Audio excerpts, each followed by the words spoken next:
as causas de aumento da tortura. Vocês querem, eu apago aqui, a gente coloca mais aqui em cima. Pode ser? Pode ser? Pode. Não tem, né? O quê? Essa está no primeiro, a primeira parte da apostila. As causas de aumento estão na primeira parte da apostila de vocês. Tá? Quando eu falo que a tortura cometida por agente público aumenta-se a pena de 1/6 a 1/3. Tá? Quando eu falo que a tortura praticada contra criança, adolescente, gestante ou deficiente, ou se o crime for cometido mediante sequestro, a pena aumenta-se de 1/6 até 1/3. E no crime de tortura, a pena fica aumentada de 1/6 a 1/3 se o mesmo for praticado contra maior de 60 anos. Então vamos colocar aqui as causas de aumento.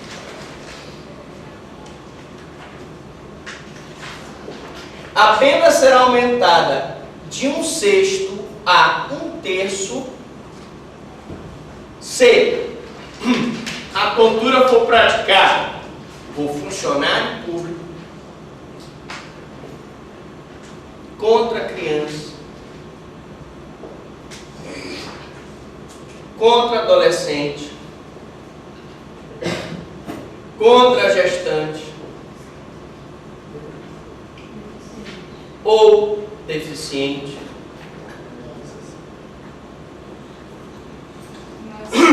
ou mediante sequestro,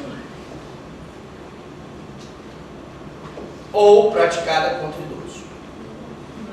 Nesses casos aqui, se eu tiver uma questão da prova em que a tortura seja praticada contra criança, adolescente, gestante, deficiente, idoso, ou a tortura seja praticada mediante sequestro, no caso mediante sequestro, é o modo pelo qual a pessoa pratica a tortura.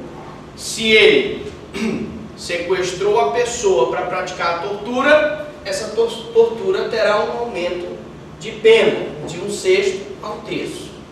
E se a pessoa que praticou a tortura for funcionário público, No exercício das funções? no exercício das funções,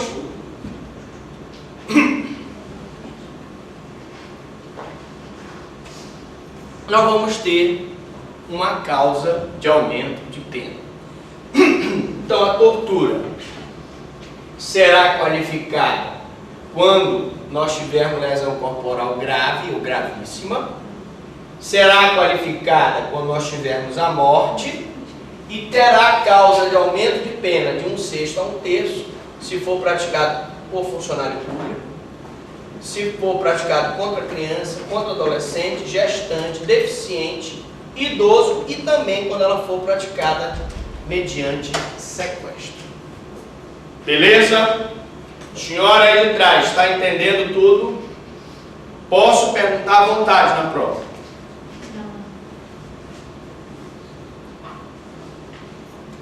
Responsabilização.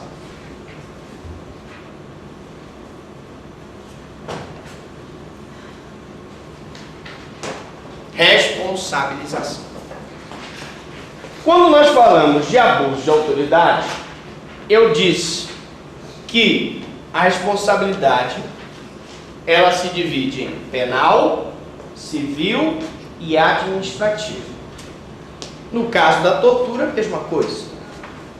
Nós temos a responsabilidade penal quando eu tiver, por exemplo, uma tortura à prova, uma tortura crime, uma tortura discriminação, uma tortura castigo.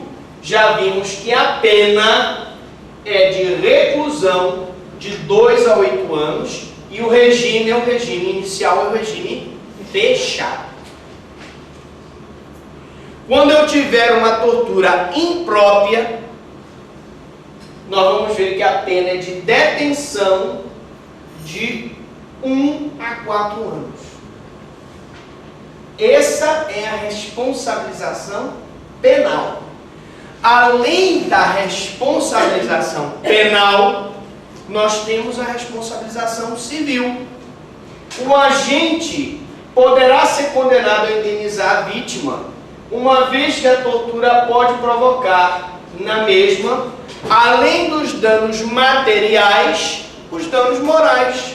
Não há dúvida nenhuma que uma pessoa que foi presa ilegalmente, que foi torturada, não só teve prejuízos materiais, imaginemos que devido à tortura ele quebrou uma perna, quebrou um braço, teve que pagar o hospital, teve que pagar medicamentos, teve que pagar fisioterapia, como também o torturador tem que indenizá-lo pelos danos morais, a angústia que ele sofreu, a tristeza, o desamparo, o sofrimento psicológico, físico, a dor, tudo isso é indenizável pelo dano moral. Mas a tortura também tem uma responsabilização administrativa. A responsabilização administrativa prevê como efeito automático, atenção para a palavra automático, na hora em que o juiz aplica a pena de prisão, automaticamente ele impõe essa sanção administrativa. E qual é essa sanção?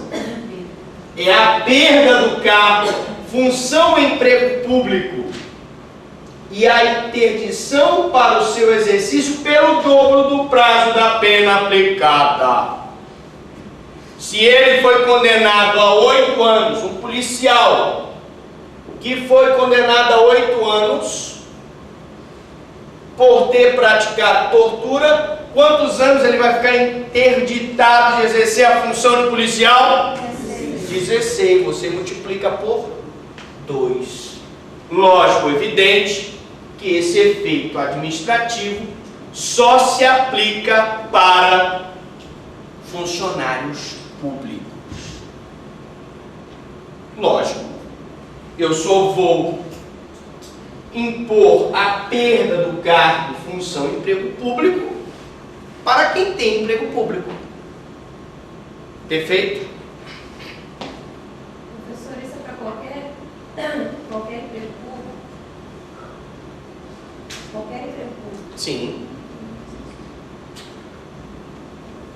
Pessoa que tem emprego público e tortura prevalecendo dessa situação, perderá esse emprego e ficará interditado pelo dobro do prazo da condenação. Meus amigos, cabe fiança, anistia e graça na tortura? Depende se for imprópria. Claro. Se nós tivermos uma tortura prova, uma tortura crime, uma tortura discriminação, uma tortura castigo, que são assemelhadas aos crimes hediondos, evidentemente que para esse tipo de tortura, a Constituição não permite a fiança, a graça e a anistia. Atenção! Mas, porém, quando se tratar da tortura imprópria ou tortura omissão, cuja pena é de 1 a 4 anos, que não é assemelhada aos crimes hediondos, é plenamente possível a fiança, a anistia e a graça. Cuidado! Tortura imprópria com a outra? Na tortura crime, na tortura prova, na tortura discriminação e na tortura castigo, que são assemelhadas aos crimes hediondos, não se permite a fiança, a anistia e a graça. Na tortura imprópria, que não é assemelhada aos crimes hediondos, se permite, sem problema, a fiança, a anistia e a graça.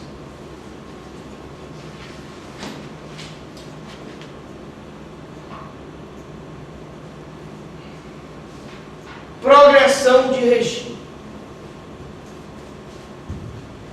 Tratando com o mesmo rigor, a Lei 9455 estabelece a pena de reclusão de 2 a 8 anos em regime fechado para a tortura própria, aquela que é praticada, tortura crime, tortura prova, tortura discriminação ou tortura castigo. Para a imprópria, nós já vimos que é a pena de 1 a 4 anos. Ora, mesmo se tratando de tortura própria, eu já expliquei que o artigo 1º, parágrafo 7º da Lei de Tortura, quando menciona que o crime de tortura é cumprido inicialmente em regime fechado, dá a entender que o crime de tortura, para o crime de tortura e só para ele, nesse caso aqui, nós vamos ter a progressão de regime para o crime de tortura. Esse dispositivo aqui não revogou o artigo 2º, parágrafo 1º da Lei de Crimes Hediondos. Porque ele só se aplica ao crime de tortura. Não vamos nos esquecer que o artigo 2º, parágrafo 1º da Lei de Crimes Hediondos, que dispõe que o regime de cumprimento dos crimes hediondos é o regime fechado, foi considerado inconstitucional pelo Supremo no semestre passado, sob o fundamento de que viola o princípio da dignidade da pessoa humana e o princípio da individualização da pena. Mas para o crime de tortura, o parágrafo 7º já traz implicitamente que a tortura, ela inicia, o condenado por tortura inicia o cumprimento em regime fechado, mas há a possibilidade da progressão de regime. Beleza?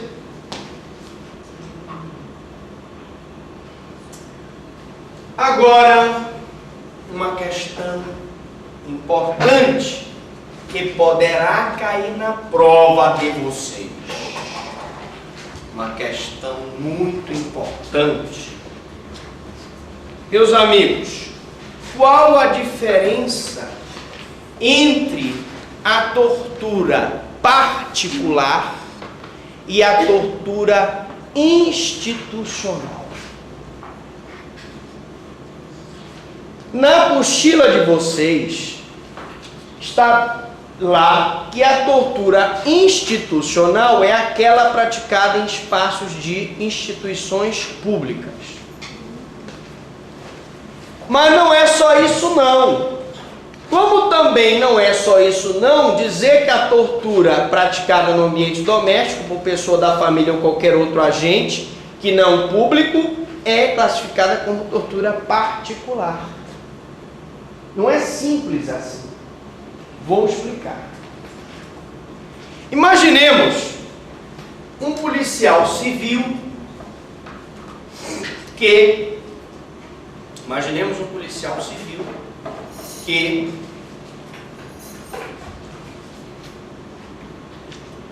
prende uma pessoa em flagrante delito, leva essa pessoa para a delegacia e na delegacia ele tortura essa pessoa para que essa pessoa confesse a prática do crime. Nós temos um crime de tortura?